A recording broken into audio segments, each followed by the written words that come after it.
You're standing in front of that wall again. The hairline cracks, the chalky patches, the corner that never looks clean no matter how many times you paint it. And every contractor who walks in says the same word: plaster, rip it out, replaster. Thousands of dollars. But I'm going to tell you something I wish somebody had told me 20 years ago. You don't need to replaster that wall. There is an older way to make walls look brand new that your great-grandmother used every single spring, and it costs almost nothing. It was common in nearly every home in this country for over 100 years. Then it vanished in about one generation, and most people alive today have never even seen it done. By the end of this, I'll give you a coating recipe written down for the United States government in the 1840s, used on lighthouses that stood in salt spray for decades. And I promise you, this works on the walls you already have, in the house you already own, with materials you can carry home in one bag. I still remember the first time I saw it. An old farmhouse in the hills, and the walls glowed soft white like they were lit from inside. I asked what paint it was. The old man laughed and said, "That's no paint, son." Let me tell you what he meant. For years, I did it the modern way. Every few seasons, I'd buy the expensive bucket of paint, the primer, the crack filler, the tape. I'd spend a whole weekend on my knees. And within 2 or 3 years, the same cracks would come back, the same flaking, the same tired look. I thought that was just how houses aged. I thought I was doing everything right. Here is the thing nobody explained to me. Most of the walls in older homes in America were never meant to be sealed under a skin of plastic paint. And that's exactly what modern paint is. A thin film of plastic laid over your wall. It looks fine for a while, but underneath, the trouble is only getting worse. Think about what a wall actually is. In most homes built before the 1950s, and in a great many built after, the wall is plaster or masonry that needs to breathe. Moisture moves through it naturally, in and out, with the seasons. That's not a flaw. That's how the wall stays healthy. It's been doing that quietly for 100 years. Now you come along with a bucket of modern acrylic paint and you seal that surface tight. The moisture that used to pass through gently is now trapped. It builds up behind the paint film. And what happens next is the exact thing you were trying to fix: the paint bubbles. It peels. The plaster behind it turns soft and powdery. The cracks come right back, wider than before. So you paint again, and again, and you start to believe the only answer left is to tear the whole wall out and start over. That's the trap. And I lived in it for the better part of my life. But there was another way, and people knew it for centuries. It's called Limewash. And once I understood it, I couldn't believe we ever let it go. Limewash is one of the oldest wall finishes on earth. It's simply lime, which comes from ordinary limestone mixed with water. That's the heart of it. The Romans used it. The ancient Egyptians used it. Every whitewashed cottage you've ever seen in an old painting, that soft, chalky white, was limewash. Every barn, every cellar, every farmhouse kitchen in this country wore it. Here's what makes it different from paint. And this is the part that changed how I see my own walls. Paint sits on top of the wall like a sticker. Limewash does the opposite. It soaks into the surface and becomes part of the wall itself. When you brush wet limewash onto plaster or masonry, the lime is in a form the old-timers called slaked lime. As it dries, it reacts with the carbon dioxide in the very air of your room. Over the following days and weeks, that lime slowly turns back into stone, into calcium carbonate, the same mineral it started as before it was ever a wall finish. Your wall isn't covered in a coating.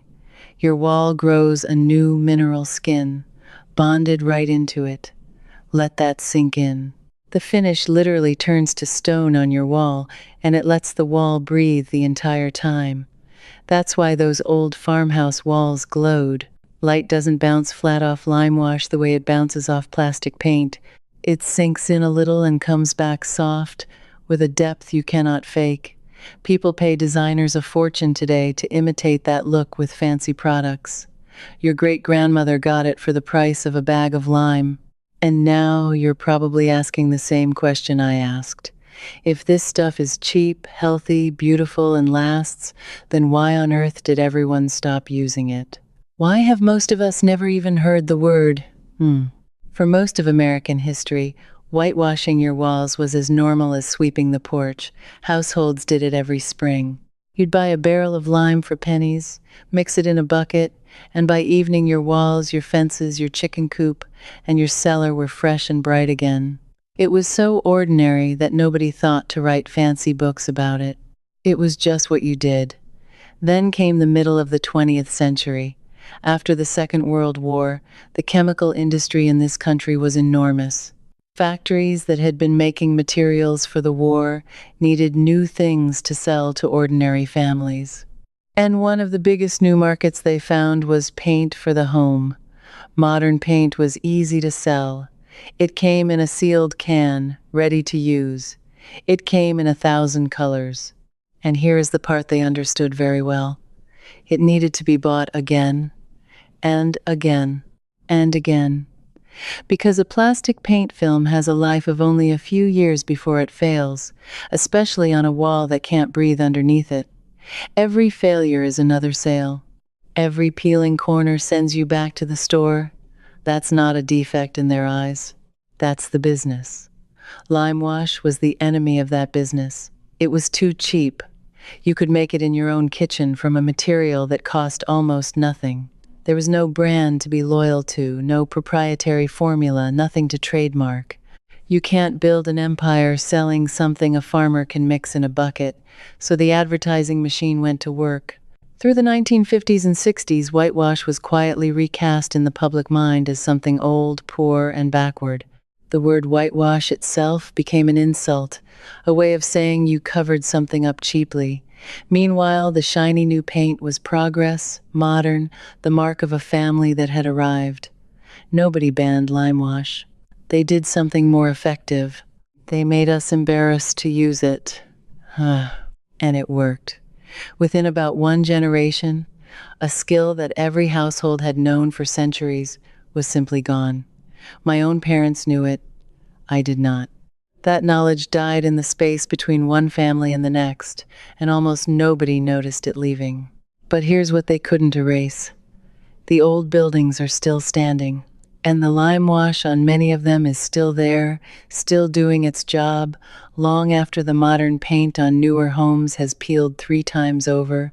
The proof was never hidden. We just stopped knowing how to read it. Now let me show you why this finish does something modern paint simply cannot do, and this is the part that matters most for your health, not just your wallet. Because limewash lets your wall breathe, moisture never gets trapped behind it, and where moisture can't build up in the dark, mold cannot grow. That alone is worth everything. But lime does more than just allow breathing. Fresh lime is strongly alkaline. Mold and bacteria simply cannot take hold on a high alkaline surface. This isn't folklore. It's the reason lime has been used in dairies, cellars, and sick rooms for hundreds of years.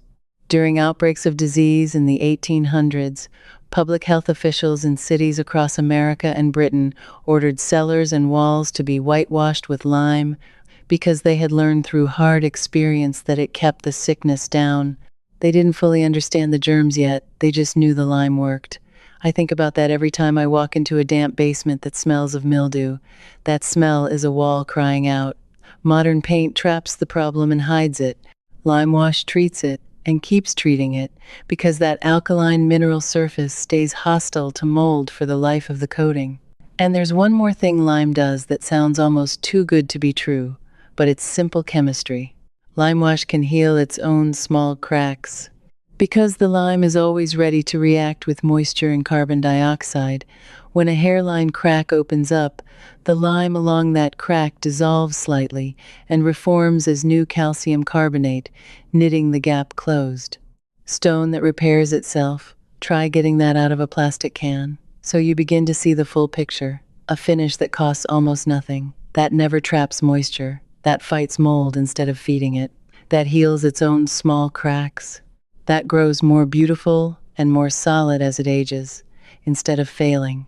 This is what we traded away for the convenience of a sealed can and a color chart.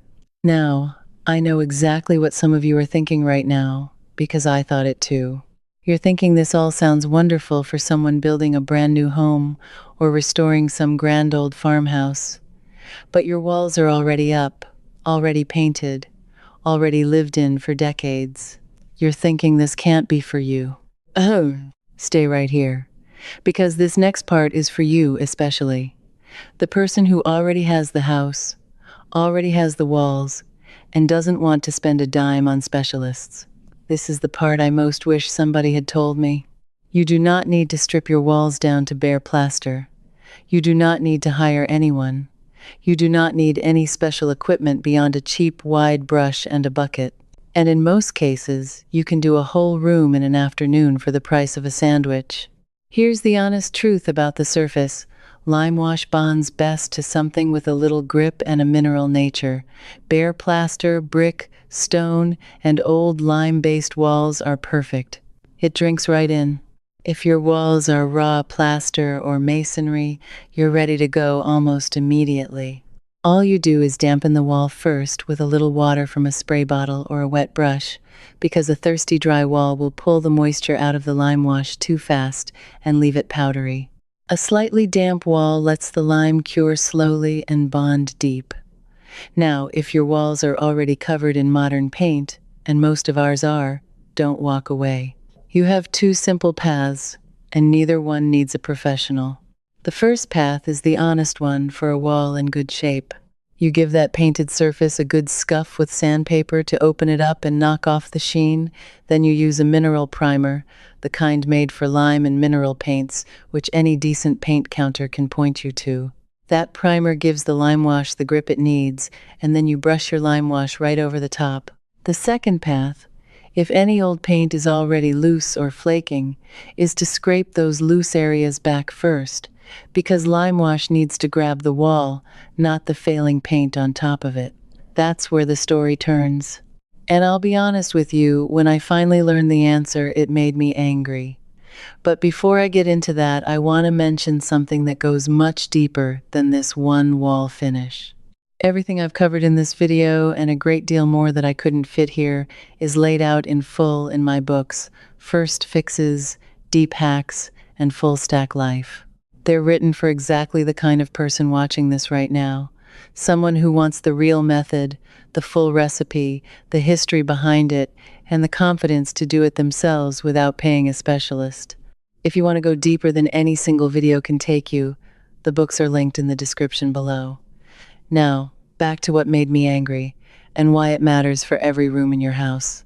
But here is the method I love most, and it costs you nothing but an afternoon, and it's the one for the person who wants to spend absolutely no money on new product for a small job.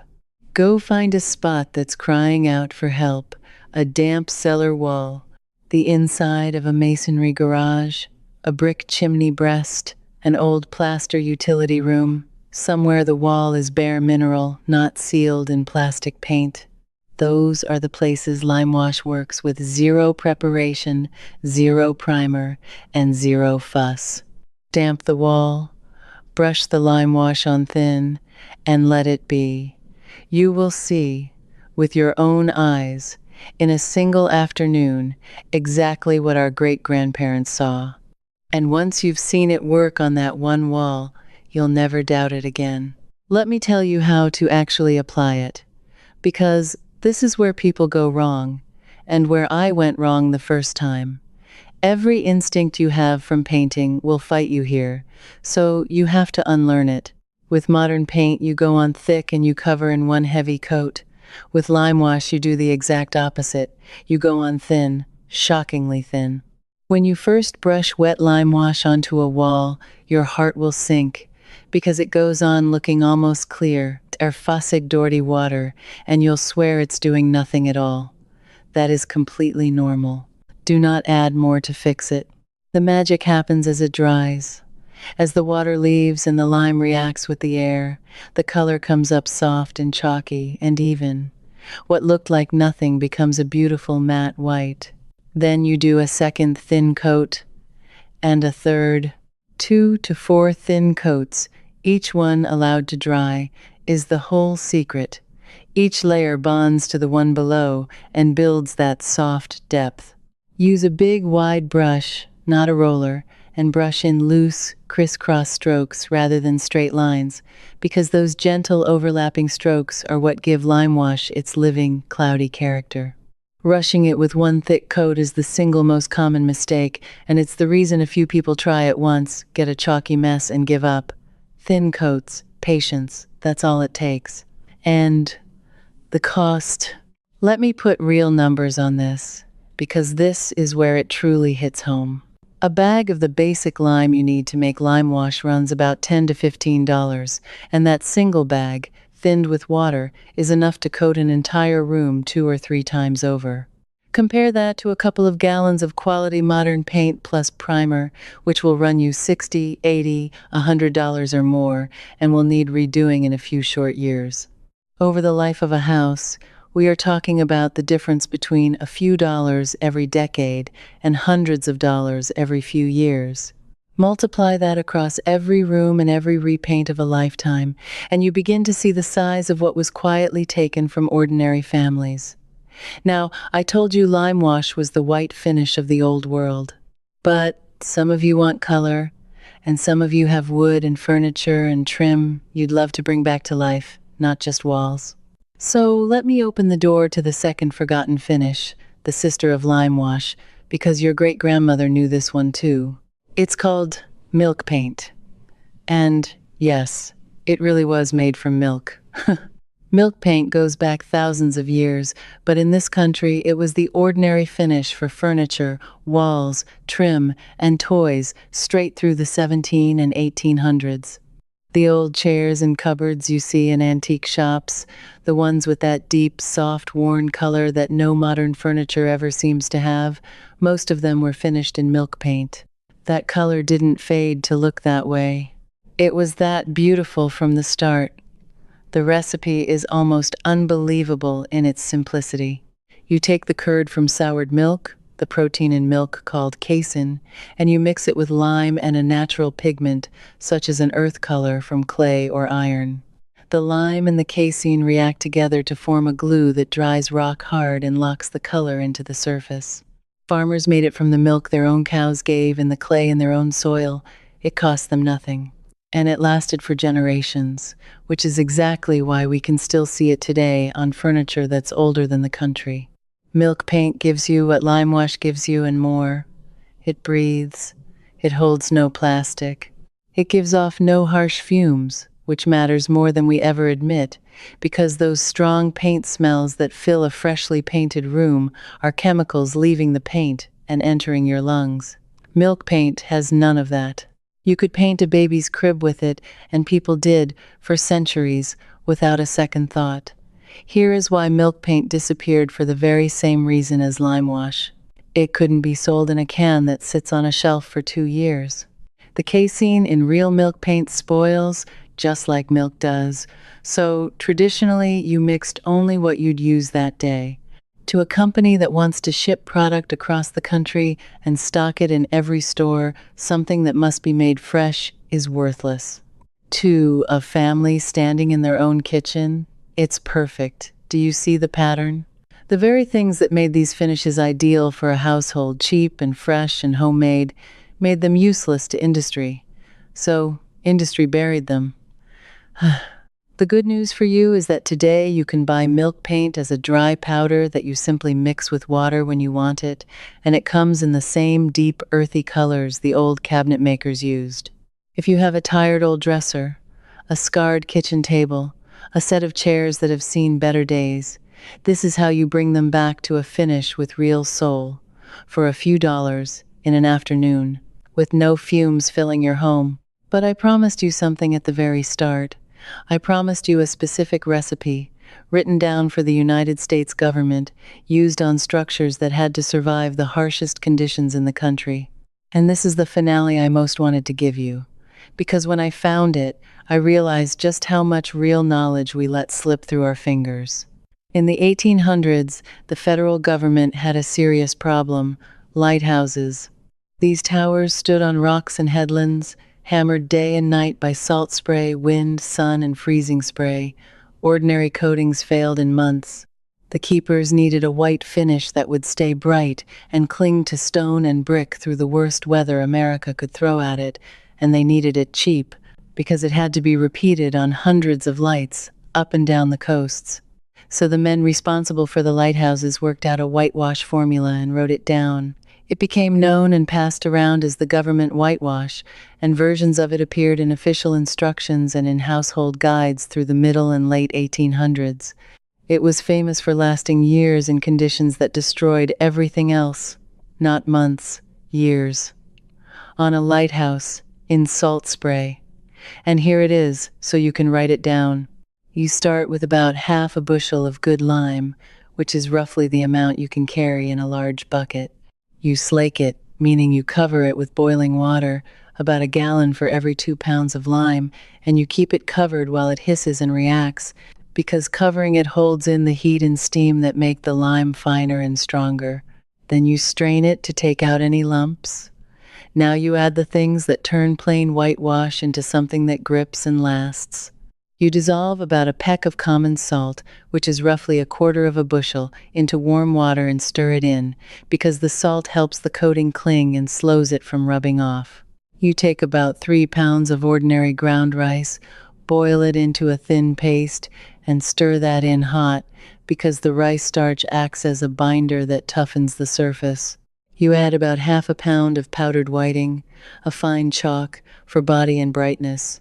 And you add about a pound of clear glue that you've soaked in cold water and then warmed until it dissolves, because that glue binds the whole thing together like the casein does in milk paint. You mix it all together, and here is the old keeper's secret. You let it stand for a few days, and then you apply it hot, warmed in a kettle, because a warm wash soaks deeper into the wall and cures far harder than a cold one.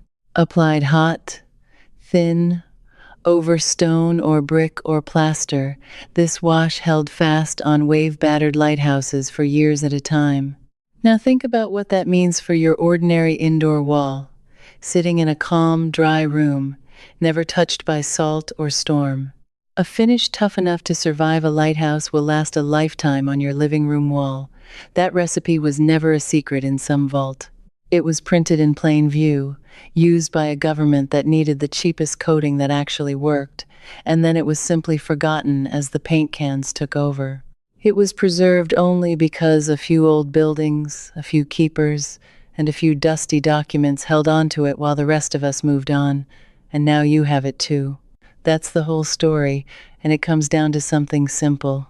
What you were told was old and poor and backward was actually cheaper, healthier, more beautiful, and longer lasting than what they sold you to replace it. You weren't upgrading all these years. You were paying more for less and being made to feel modern while you did it. If you're the kind of person who suspects that a lot of real, useful knowledge got quietly pushed aside so somebody could sell you the same problem over and over, then you already understand what this channel is about. You're not behind the times.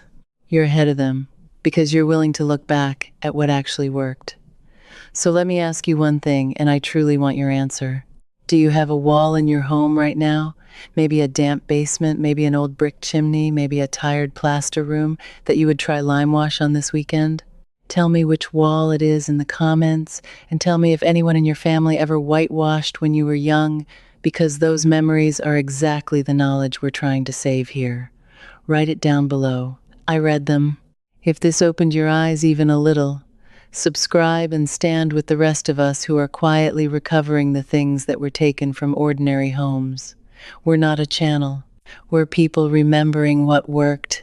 And next time, I'm going to show you the forgotten way our grandparents kept a house warm in winter for almost nothing, using a trick with windows that the heating companies would very much prefer you never learn. Stay with me. and I'll hand it to you the same way I handed you this. Before you go, one thing. This video showed you why Limewash works. Inside my membership, the Timeless Ways Circle, I pick up right where we left off and walk you through that lighthouse recipe. And if you get stuck, ask me directly. A real person, me, answers you myself. You won't be alone. Practical folks like you are already inside. Just point your phone at the code on screen. Cancel anytime. One click, no risk.